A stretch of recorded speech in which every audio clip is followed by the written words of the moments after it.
નમસ્કાર, આપ જોઈ રહ્યા છો પ્લેગ્રાઉન્ડ ધી સ્પોર્ટ્સ શો અને હું છું જય શર્મા. તો ન્યૂ ચંડીગઢ ટેસ્ટમાં ટીમ ઇન્ડિયા ઇતિહાસ રચીને અફઘાનિસ્તાનને 1 ઇનિંગ અને 300 રનના રેકોર્ડ બ્રેક માર્જિનથી ધૂળ ચટાડી દીધી. કેપ્ટન શુભમન ગિલ અને KL રાહુલની શાનદાર બેટિંગના દમ પર ભારતે પ્રથમ ઇનિંગમાં 8 વિકેટે 564 રનનો વિશાળ સ્કોર ખડક્યો. તો જવાબમાં ડેબ્યુટન્ટ માનવ સુથારની 6 વિકેટો અને વોશિંગ્ટન સુંદરની સ્પિન જાળ સામે અફઘાનિસ્તાની ટીમ બંને ઇનિંગ્સમાં 152 અને 112 રનમાં જ સમેટાઈ ગઈ. માત્ર 3 જ દિવસમાં મળેલી આ પ્રચંડ જીત સાથે ભારતે ટેસ્ટ ક્રિકેટમાં પોતાના સૌથી મોટા વિજયનો નવો વિક્રમ સાબિત કરી દીધો છે. કેવી રહી આ ટેસ્ટ મેચ તે વિશે કરીશું ચર્ચા, અને આ ચર્ચા કરવા માટે આપણી સાથે સ્ટુડિયોમાં ઉપસ્થિત છે સ્પોર્ટ્સ એક્સપર્ટ અશોક મિસ્ત્રી. અશોકભાઈ, આપનું સ્વાગત છે. Thank you so much. અશોકભાઈ, ભારત અને અફઘાનિસ્તાન વચ્ચેની ટેસ્ટ મેચ તે વિશે ચર્ચા કરીએ તે પહેલા જોઈએ એક રિપોર્ટ. ભારત અને અફઘાનિસ્તાન વચ્ચેની ન્યૂ ચંડીગઢ ખાતે રમાયેલ એકમાત્ર ટેસ્ટ મેચમાં ભારતે માત્ર ત્રીજા દિવસે જ અફઘાનિસ્તાનને 1 ઇનિંગ અને 300 રનથી હરાવીને સૌથી મોટા માર્જિનથી જીતનો વિક્રમ બનાવી દીધો હતો. ટોસ જીતીને ભારતીય કેપ્ટન શુભમન ગિલે પ્રથમ બેટિંગ કરવાનો નિર્ણય કર્યો. યશસ્વી જયસ્વાલના માત્ર 24 રન બનાવીને આઉટ થયા બાદ રાહુલ અને સાઈ સુદર્શને શાનદાર બેટિંગ કરી 139 રનની ભાગીદારી બનાવી હતી. જોકે સાઈ સુદર્શન 81 રન બનાવી આઉટ થયો હતો. ત્યારબાદ ગિલ અને રાહુલે 67 રન ઉમેર્યા હતા. KL રાહુલ બરાબર 100 રન બનાવી આઉટ થયો હતો. ત્યારબાદ રિષભ પંત અને શુભમન ગિલે જોરદાર બેટિંગ કરતા 169 રન ઉમેર્યા હતા. ભારતના કેપ્ટન શુભમન ગિલે પોતાની 11મી ટેસ્ટ સદી ફટકારી હતી. ભારતે પ્રથમ દાવ 8 વિકેટે 564 રન બનાવી ડિક્લેર કર્યો હતો. પોતાની પ્રથમ ટેસ્ટ મેચ રમી રહેલ માનવ સુથારની શાનદાર સ્પિન બોલિંગ સામે અફઘાનિસ્તાન પોતાના પ્રથમ દાવમાં માત્ર 152 રનમાં ઓલ આઉટ થઈ ગયું હતું. માનવે 33 રનમાં 6 વિકેટો ઝડપી હતી, જ્યારે 3 વિકેટો પ્રસિદ્ધ કૃષ્ણએ ઝડપી હતી.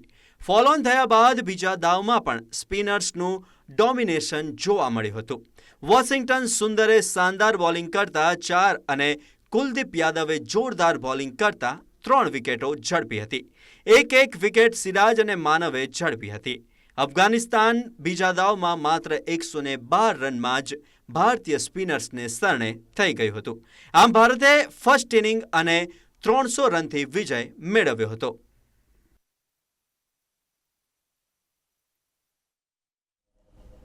તો અશોકભાઈ, ચર્ચાની શરૂઆત કરીએ તો સૌથી પહેલાં ભારત અને અફઘાનિસ્તાન વચ્ચે ટેસ્ટ મેચ કેવી રહી, અને સાથે ટેસ્ટ ક્રિકેટનો સૌથી મોટો વિજય ખરો પણ તે વર્લ્ડ ટેસ્ટ ચેમ્પિયનશિપમાં સ્થાન આપવામાં આવતું નથી, કેમ એવું?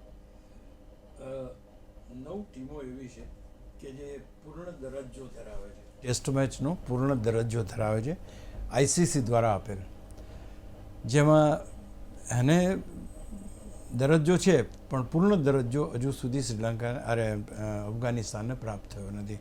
એક વાત, ટેસ્ટ મેચનો નિયમ છે કે ઓછામાં ઓછી 2 ટેસ્ટ મેચ અને પછી એનાથી વધારે ગમે તેટલી ટેસ્ટ મેચ, એ રીતની શ્રેણી તમારે એક રમવી પડે.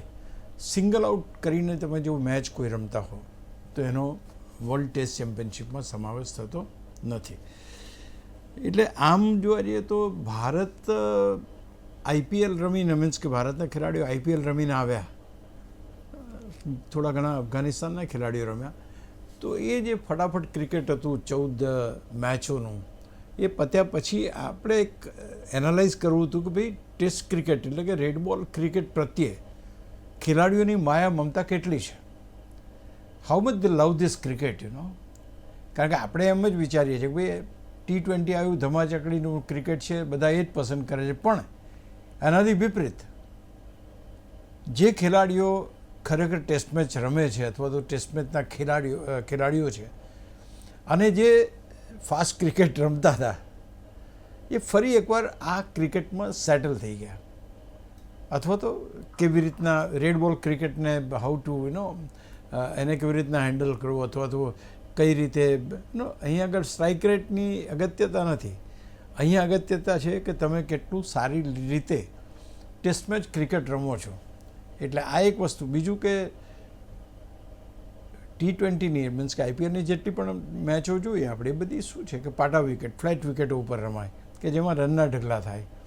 જે રિયલ ક્રિકેટ એક પીચો ઉપર રમાય છે કે જે ખરેખર ટેસ્ટ મેચ માટે વપરાતી હોય, તો એના વેરિએશન્સ અલગ હોય છે, એની પરિસ્થિતિઓ અલગ હોય છે, અને એ પરિસ્થિતિઓમાં રમવાનું એ ક્યાંક ને ક્યાંક બે જે ફોર્મેટ છે એ બેનું અંતર છે. ક્યાંક ને ક્યાંક ભારતના ખેલાડીઓ એ એડજસ્ટ થવામાં બહુ સફળ રહ્યા, કારણ કે જેમ જેમ મેચો આગળ વધશે એમ T20 બી હશે, વન ડે બી હશે અને ટેસ્ટ મેચ પણ હશે.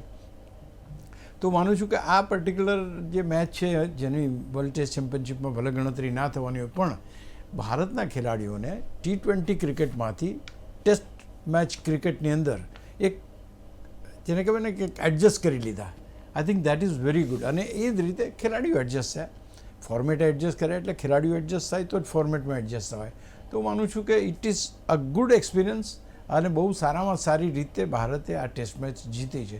એટલે ક્રેડિટ તો ગોઝ, કારણ કે રન્સ જે બન્યા છે તો ક્યાંય જવાના નથી, that it's going to be counted. તો હું માનું છું કે એક સારામાં સારો વિજય કહેવાય, અને સૌથી મોટો વિજય નો ડાઉટ કે એક ઇનિંગ અને 300 રન એટલે હ્યુજ, બહુ જ મોટું એ કહેવાય. પણ સામેના છેડે અફઘાનિસ્તાનને પહેલી વસ્તુ તો આ ફોર્મેટ એટલું રમતા નથી. આટલા બધા વર્ષો 8-9 વર્ષ થયા કે 12 ટેસ્ટ મેચો રમ્યા છે લોકો. બીજું કે ટેસ્ટ મેચનો ફ્લેવર શું છે, અથવા તો મેદાન ઉપર ટેસ્ટ મેચ કઈ રીતે તમારે રમવી જોઈએ, અથવા તો કેવી રીતે તમે એપ્રોચ તમારો કેવો છે, એ પર્ટિક્યુલર બાબતોની અંદર અફઘાનિસ્તાન કાચું પડ્યું. ખાસ કરીને બહુ મહત્ત્વની વાત એ છે કે તમે DRS લો છો, you did not took the DRS. Shubman Gill પણ આઉટ હતો, પંત પણ આઉટ હતો, રાહુલ પણ આઉટ હતો. DRS તમે લીધી નહીં ટાઈમસર. અને એથી વિશેષ કે એમનો ખેલાડી જ્યારે રમતો હતો પહેલાં બોલે આઉટ થઈ ગયો, 0 રને આઉટ થયો, અને પેલો એકદમ આશ્ચર્યથી બિચારો જોતો હતો કે હું લઉં કે ના લઉં DRS. અને અલ્ટિમેટલી હી વેન્ટ ઓફ, અને એ બોલ જે છે એ લેગ સ્ટમ્પની બહાર પડ્યો હતો. તો હું માનું છું કે આ બધી જે કહેવાય ને કે ટેસ્ટ મેચની એક સ્કિલ જે છે, ટેસ્ટ મેચનું એક ગટ્સ હોવી જોઈએ કે ટેસ્ટ મેચ કેવી રીતે રમાય, તમારો એપ્રોચ, તમારો એટીટ્યૂડ અને તમારી પ્રેઝન્સ ઓફ માઇન્ડ, આ બધી જ વસ્તુ ત્યાં આગળ બહુ અગત્યની બની જાય છે. એટલે ત્યાં આગળ અફઘાનિસ્તાન ઘણું પાછળ પડ્યું. ઘણા બધા લર્નિંગ્સ તો હોય, દરેક મેચ તમે હારો કે જીતો એટલે એની ઉપરથી કંઈક શીખવાનું આવે છે, એમાં કોઈ સવાલ નથી. અહીંયા આગળ અફઘાનિસ્તાન માટે પણ શીખવાનું આવે કે ભાઈ DRS સિસ્ટમનો ઉપયોગ કઈ રીતે કરવો, ક્યારે કરવો, કેટલો કોન્ફિડન્ટ હોય ત્યારે. અને ઘણીવાર એવું બને કે તમારો ખેલાડી કોન્ફિડન્ટ હોય પણ તમે કોન્ફિડન્ટ ના હો, તો એ વખતે તમારે એને કહેવું પડે કે ભાઈ આવી રીતના છે, આમ છે. Means it's always that.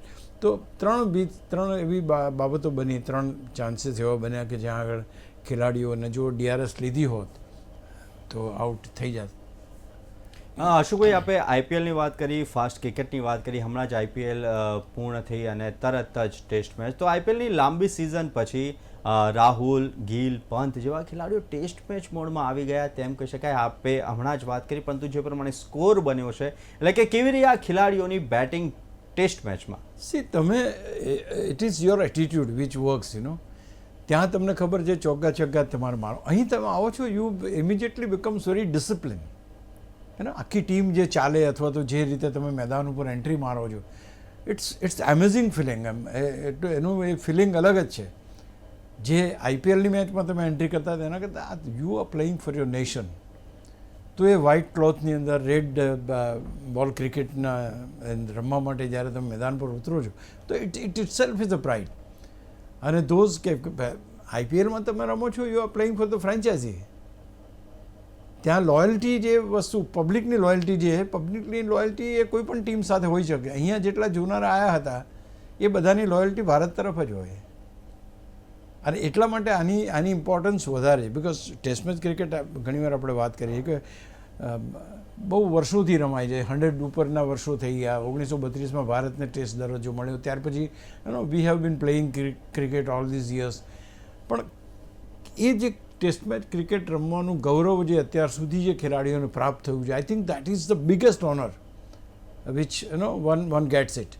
અને એ જ પ્રમાણે તમે જુઓ તો યસ કહી શકાય કે તમે ફાસ્ટ ક્રિકેટમાંથી આ જે ક્રિકેટ છે, 5 દિવસનું ક્રિકેટ છે, અથવા તો રેડ બોલ ક્રિકેટ છે, જેન્ટલમેન્સ ગેમ ગણાય છે, એમાં ભારતની ટીમ, ભારતના ખેલાડીઓ પોતાના એટીટ્યૂડ સાથે એટીટ્યૂડ ઇન ધ સેન્સ કે ત્યાં તમારે ફાસ્ટ રમવાનું છે, અહીં તમારે આક્રમકતા એટલી દાખવવાની જરૂર નથી. You are within your parameters of your exhibition of game, કે તમે બરાબર એ પ્રમાણે રમી રહ્યા છો. આઈ થિંક અને બીજું આમાં એક એ પણ છે કે ભારતની ટીમ એવી ટીમ છે કે જેના મોટાભાગના ખેલાડીઓ 3 ફોર્મેટ રમે છે. આજે નહીં તો કાલે એવો દિવસ આવશે કે ભાઈ T20 અલગ કરવાનાથી એવું બની શકે કે ભાઈ વ્હાઇટ બોલ ને રેડ બોલ અલગ કરો. પણ અત્યારના તબક્કે જે છે એ લગભગ ધારો કે શુભમન ગિલ તો વન ડે પણ રમે છે, ખેર T20માં નથી. KL રાહુલ તો વન ડે પણ રમે છે, T20 પણ રમે છે, ટેસ્ટ મેચ પણ રમે છે. તો આ જે એક મલ્ટી ફોર્મેટ રમતા ખેલાડીઓ જે છે એ ખેલાડીઓએ એમ એક્ઝિબિટ કરવું પડે કે અમે આ પર્ટિક્યુલર ફોર્મેટમાં પણ બરાબર રમીએ છીએ. અને ધેટ પેલી તો તમારે 20-40 ઓવર ઊભા રહેવાનું છે કે જે કંઈ ફિલ્ડિંગ બેટિંગ કરવાની. અહીં you to stay there for a day. જ્યાં સુધી બેટિંગ તમે કરો તો બેટિંગ માટે ધારો કે એક ખેલાડી 2 દિવસ રમે તો 2 દિવસ રમે, અથવા તો એ 2 દિવસ સામેની ટીમ એને ફિલ્ડિંગ કરે. એટલે તમારી એનર્જી, તમારી પાસે મેદાન ઉપર ટકવાની શક્તિ, everything it is getting counted. તો I think it's a good thing that we are getting adjusted in all the 3 formats very soon. અશોકભાઈ, હવે ટેસ્ટ મેચ તો રમાઈ ગઈ, જીતી પણ ગયા, પરંતુ પ્રથમ ટેસ્ટની વાત કરીએ તો માનવ સુથાર પહેલી તેની પ્રથમ ટેસ્ટ મેચ શાનદાર પ્રદર્શન કરીને મેન ઓફ ધ મેચનો ખિતાબ પણ જીતી લીધો. કેવું પરફોર્મન્સ અને ખાસ કરીને તેની બોલિંગ, લાંબા ગાળાના સ્પિનર તરીકે શાનદાર ખેલાડી મળ્યો તેમ કહી શકાય? આઈ થિંક કહી શકાય. મેં બિશનસિંહ બેદીને બોલિંગ કરતા જોયો છે, એરાપલ્લી પ્રસન્નાને જોયો છે, BS ચંદ્રશેખરને જોયા છે, વેંકટ રાઘવનને જોયા છે, ત્યાર પછીની જનરેશનના બધા સ્પિનરોને જોયા છે.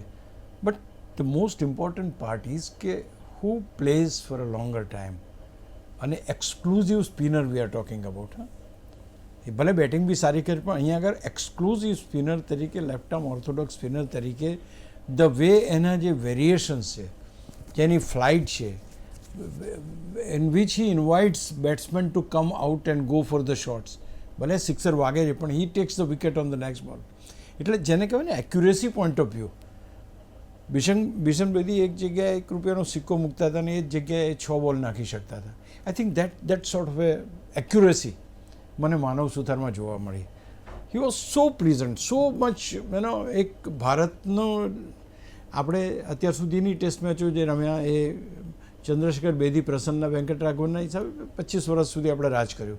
ત્યાર પછીનો જે જનરેશન એમાં nobody stayed for a longer time. પણ ત્યાર પછી આવ્યા અશ્વિન અને Jadeja. So they perform for many years, હવે Ashwin is not there, Jadeja is likely, એ કેટલી સિરીઝ રમે છે, શું કરે છે, દેટ ડિપેન્ડ્સ. પણ હવે એનું પણ રિપ્લેસમેન્ટ ભારત શોધી રહ્યું છે.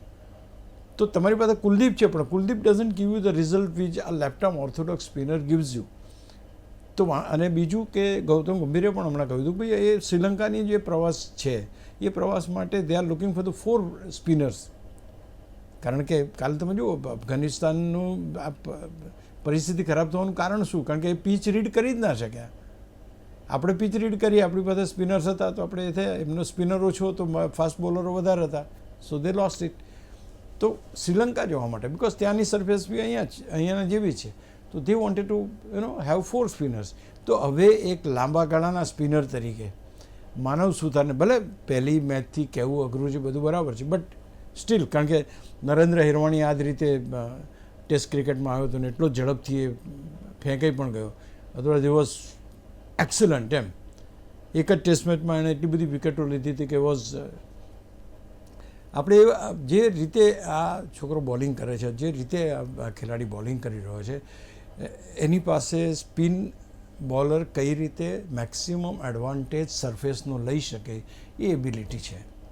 He pitches the ball right at the point where it is to be pitched, તમારી પાસે સ્પિનર માટે બહુ અગત્યની વાત છે કે તમે કેટલો, એરાપલ્લી પ્રસન્નાનો એક કિસ્સો તમને કહું, એ ઓલવેઝ એની બોલમાં એટલું બધું લલચાવે, ફ્લાઇટ કરીને બોલ નાખે, તો 2-3 તો છગ્ગા ખાય, પણ સાહેબ ચોથા બોલે વિકેટ લઈ લે. તો આ ખેલાડીની જે ક્ષમતા છે, એ ક્ષમતા એ પર્ટિક્યુલર ઓવરમાં હી tax the wicket. He can take the wicket. A flight આપે છે, ઇન્વાઇટ કરે છે, ડિસીવ કરે છે અને વિકેટ પણ લે છે. આઈ થિંક જે રીતે એનું પરફોર્મન્સ છે અહીંના ક્રિકેટમાં અને જે રીતે આ ટેસ્ટ મેચમાં ક્યાંક એમ લાગે છે કે આપણને એક સારો સ્પિનર એક લાંબા ગાળા માટે, ખાસ કરીને ટેસ્ટ મેચ માટે. બાકી ફોર્મેટ જે રમવાનું હોય રમે, દેટ ઇઝ સેકન્ડરી થિંગ. પણ જે ટેસ્ટ મેચને જો ટેસ્ટ મેચ તો એક્ઝિસ્ટ કરવાની છે, તો એ વખતે એ ખેલાડી તમારો લાંબા ગાળાનો સ્પિનર એક તમને મળ્યો એમ કહેવાય. અશોકભાઈ, આપણે કોઈ પણ મેચ, કોઈ પણ સિરીઝ, એ પછી T20 હોય, ટેસ્ટ હોય કે વન ડે હોય, ત્યારે ખાસ કેપ્ટનની વાત કરતા હોય છે. એક અલગ આખો પ્રોગ્રામ આપણે કેપ્ટનનો બનાવતા હોય છે. ત્યારે કેપ્ટન તરીકે આ વખતે જે ટેસ્ટ મેચની અંદર શુભમન ગિલે કેપ્ટન બન્યા અને શુભમન ગિલની કારકિર્દી અને તેની સાથે તેનું પરફોર્મન્સ શાનદાર રહ્યું છે તેમ તો કહી જ શકાય. તો લાંબા ગાળાની અંદર હવે કેપ્ટન તરીકે ટેસ્ટ અને વન ડેમાં પણ ગિલ નેતૃત્વ કરશે. એટલે BCCI હેઝ ઓલરેડી ક્લેરિફાઈડ કે ભાઈ આ બે જે ફોર્મેટ છે એમાં એ કેપ્ટનશીપ કરશે. ન તો વાઇસ કેપ્ટન બનાવ્યો તો T20 ટીમનો પણ ત્યાર પછી ultimately he lost the vice captainship, he lost his place also in the T20 team.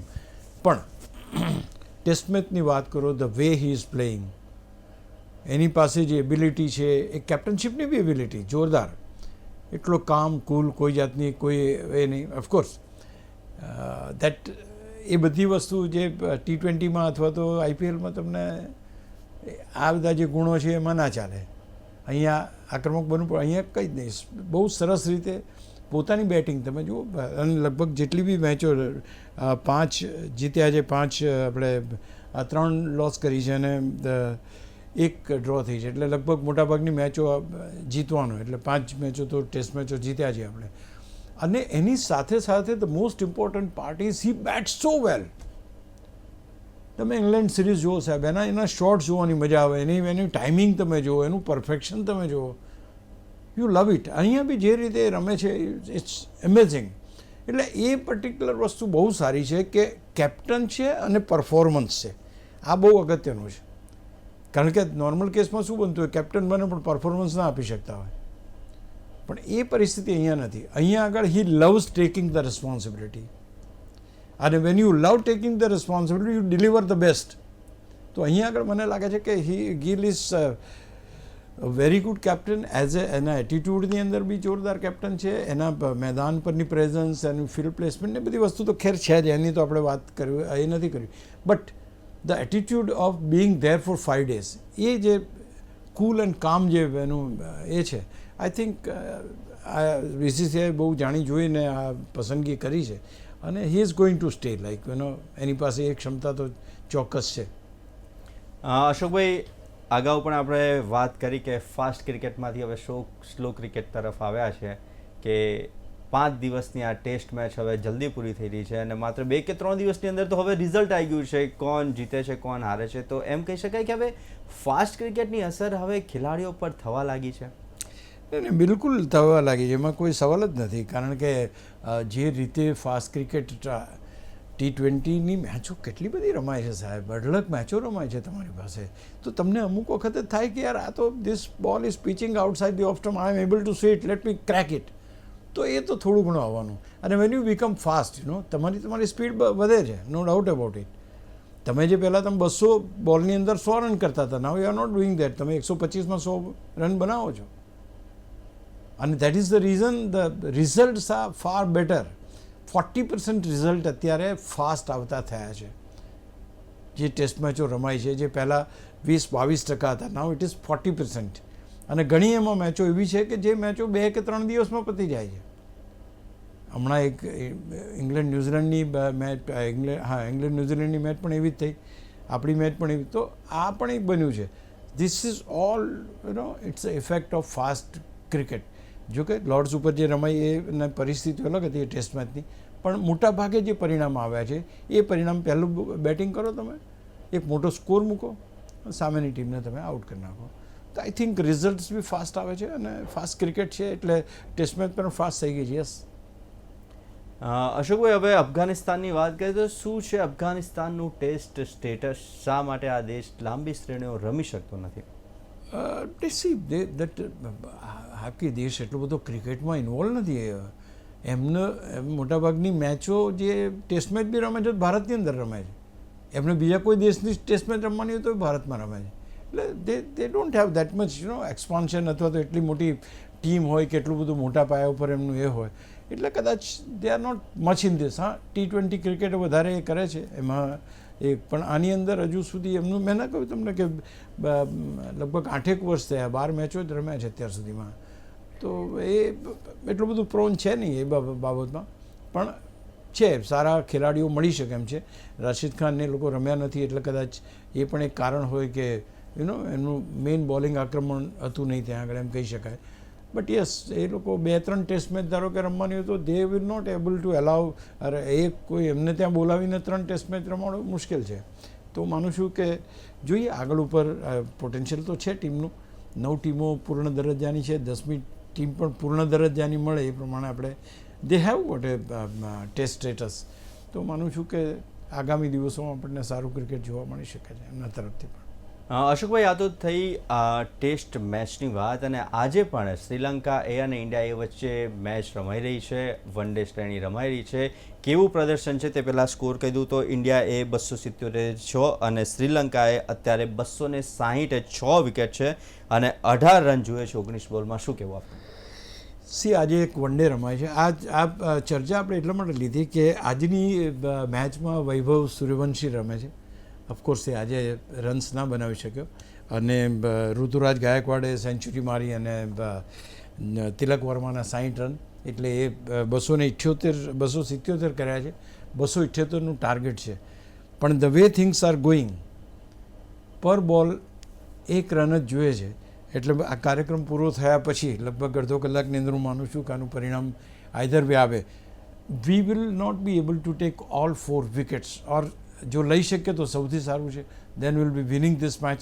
Otherwise આ એક વન ડે મેચ છે, otherwise we won't be able to win this particular match, કારણ કે જે સ્કોર થયો છે એ પૂરતો નથી. શ્રીલંકા બહુ જ સારું ફાઇટ બેક કર્યું છે. ઇન્ડિયાની એ લોકોની જે યંગ ટીમ છે બહુ સારું કરી રહી છે અને 19 બોલમાં 18 રન કીધું જય તમે? જી. તો 19 બોલમાં 18 રન જોઈએ છે. Let's see what the result come. પણ સૌથી મહત્ત્વનું હતું કે Vaibhav Suryavanshi unfortunately he was not able to score. પણ એમાં આપણે કોઈ એવી ચર્ચા કે નેગેટિવ ચર્ચા કરવાની વાત નથી. This is the part of the game and next time we will see him growing the other way round. તો આથી વિક્રમી વિજયમાં આજની ચર્ચાને આ ચર્ચા કરવા માટે અશોકભાઈ અમારી સાથે જોડાયા તે બદલ ખૂબ ખૂબ આભાર. Thank you. તો આવી જ રીતના દરેક સ્પોર્ટ્સ ઇવેન્ટ્સના પ્રિવ્યૂ, રિવ્યૂ, એનાલિસિસ અને ડિસ્કશન માટે જોતા રહો પ્લેગ્રાઉન્ડ ધી સ્પોર્ટ્સ શો. નમસ્કાર.